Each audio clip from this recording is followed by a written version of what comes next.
Hello mga ka-chubs! Ito ang lulutuin natin sa kusina ni tatay at nanay. Adobong manok with pineapple tidbits. Ito yung mga ingredients. Siyempre, pineapple tidbits, then soy sauce, vinegar, asukal, then 2 piraso ng sili, mahaba, then laurel, bawang, then sibuyas, at magic sarap.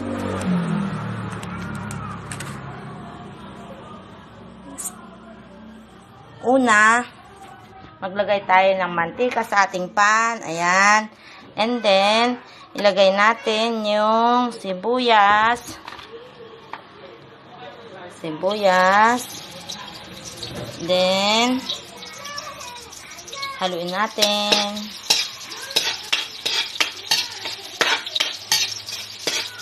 Ayan.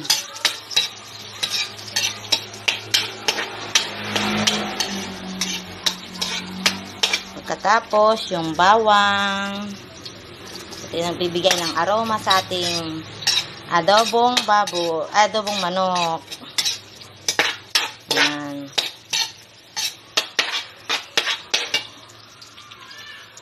Gawin muna natin brown, slightly brown para mas yung amoy para malasa.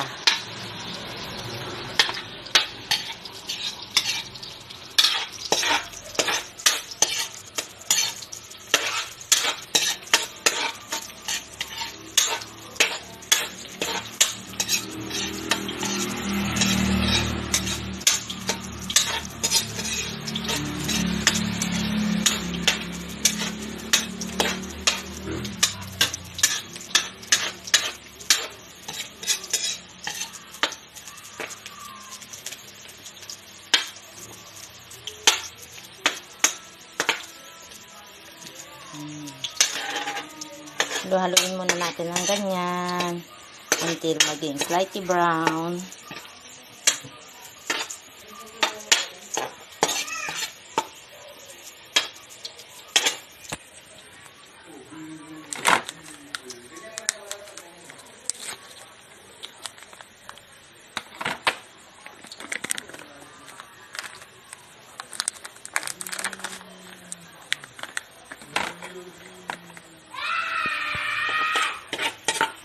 Ay mga ka-chubs, ang ginamit ko palang chicken ay Magnolia chicken. Dahil ito daw ay fresh nung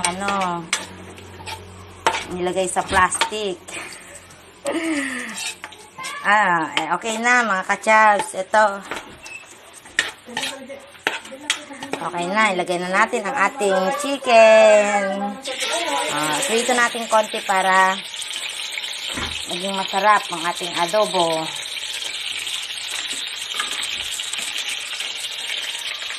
Ayan.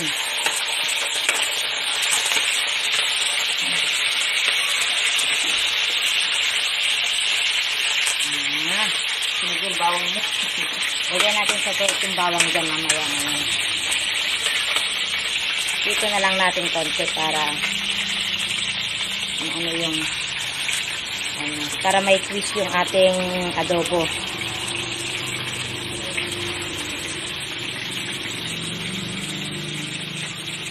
Nakita mo ba?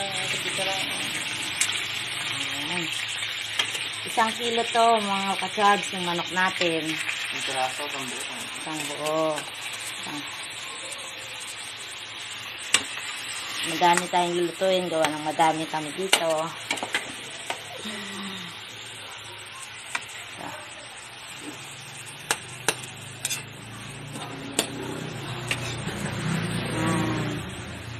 Ano lang natin 5 minutes. Tapos babalik ta rin natin after 5 minutes.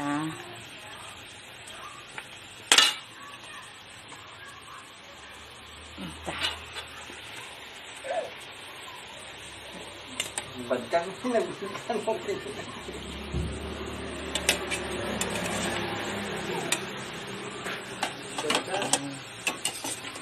Nakamit mo si daddy, bagka. basta.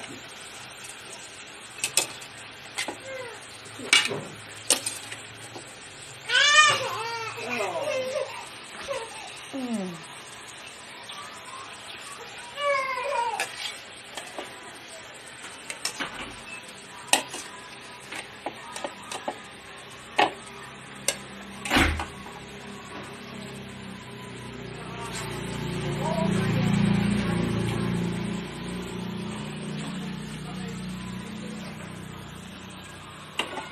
Ito 5 minutes. Ito, babalik ta rin lang natin mga ka-jobs. Ayan.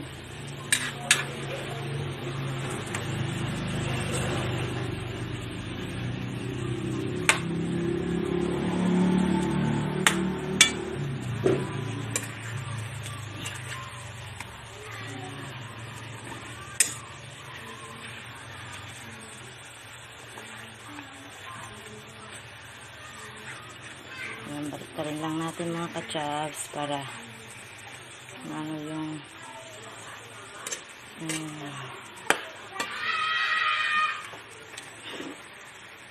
masarap kasi pag lutong-luto.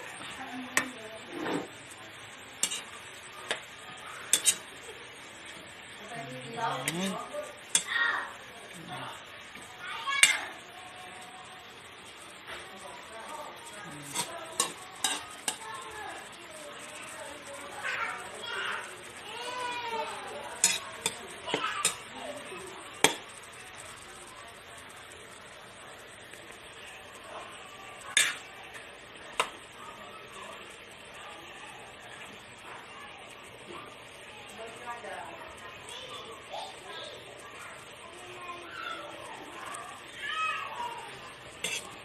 Yan, pwede na ihalo yung halo-haloin. Yan.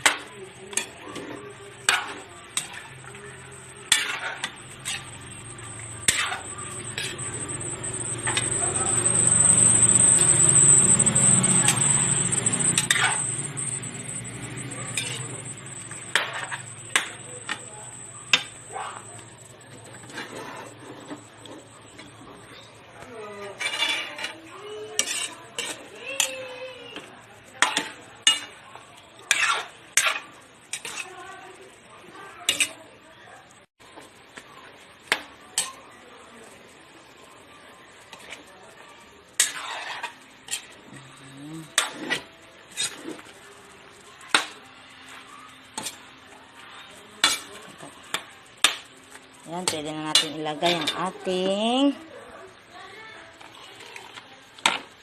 laurel. 3 pieces ng laurel. Tapos, ang ating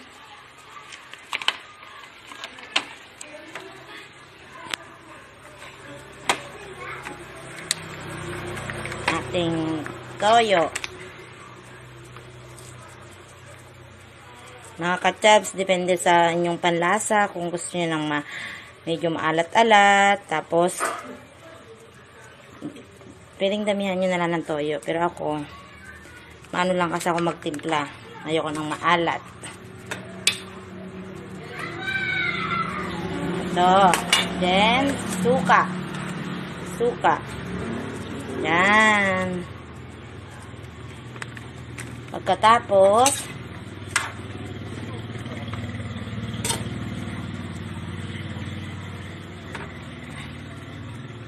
ang ating 2 sili. Ayan. Para masarap ang amoy.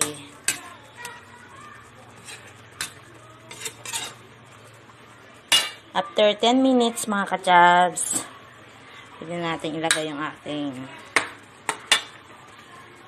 special tidbits.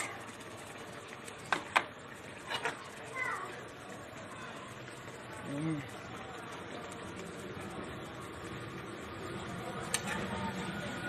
Ayan. Ang sarap na ng amoy, ah.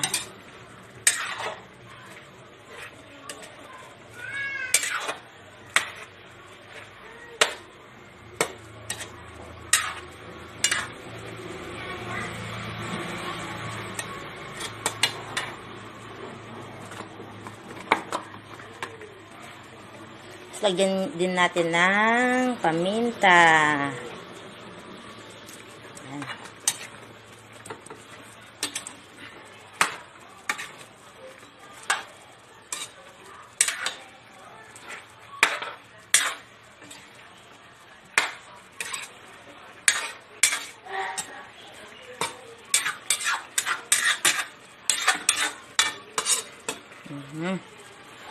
Pagkatapos, ang ating pineapple tidbits. Ito yung nagpapasarap mga kachabs.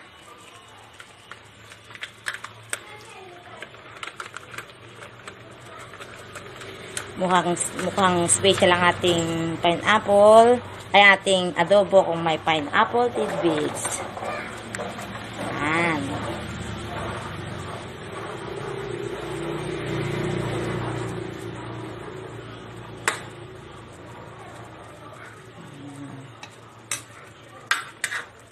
Ayan natin lang ng ganyan para mamuot yung lasa niya.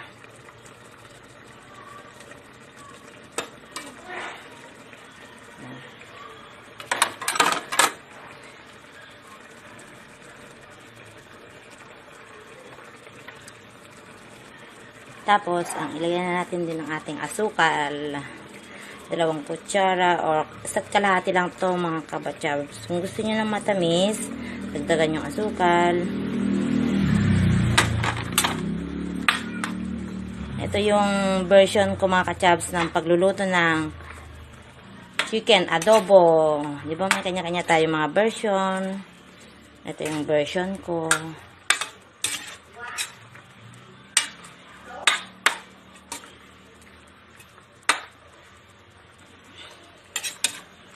Sarap ng amoy mga kachabs.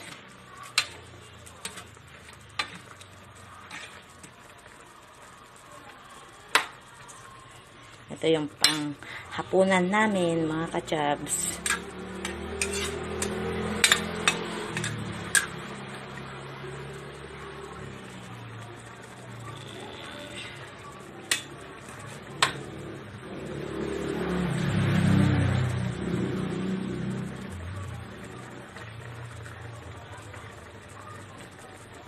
Hindi na ako nakabili ng patatas mga kachabs. Gawa nga ng ang lakas ng ulan dito. Signal number 4. Hindi kami makalabas. Kung ano yung nasa rep na lang, yun na lang ang luluto namin.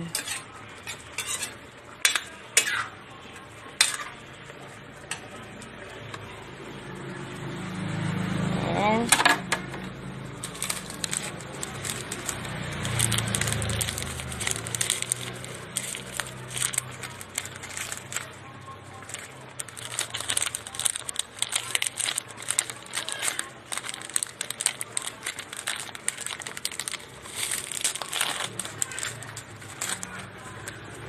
lagyan natin ating magic sarap. Sa dun to nagpapasarap sa lutuin. Magic sarap. Ayan.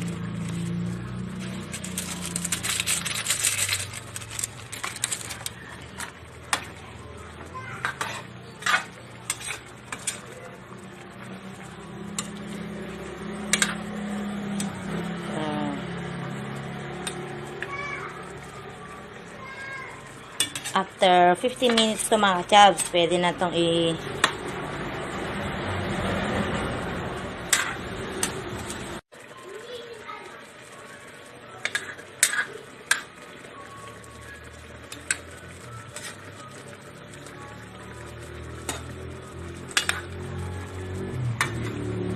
na natin kung pwede na yung panlasa.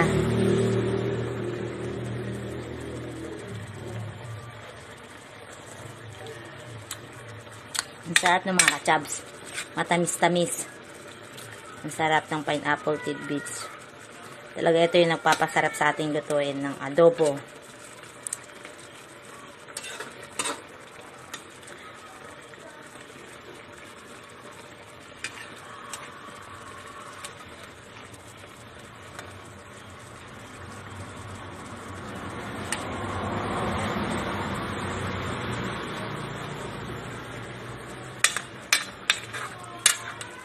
Kung gusto natin masarap nating adobo mga kachabs, lutuin natin ng matagal-tagal para yung mga ano niya, mga sauce niya mamuot sa laman. Ano sa laman niya.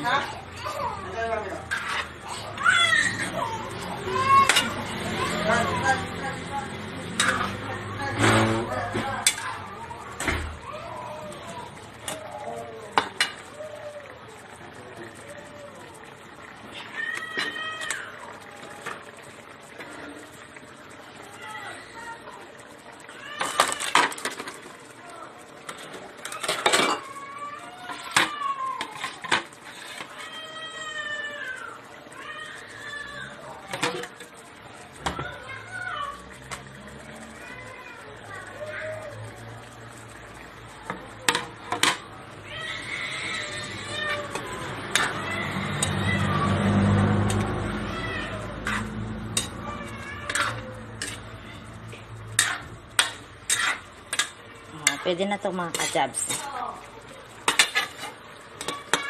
Pwede nang iserve. Tapos, mag-plating na tayo mga kajabs.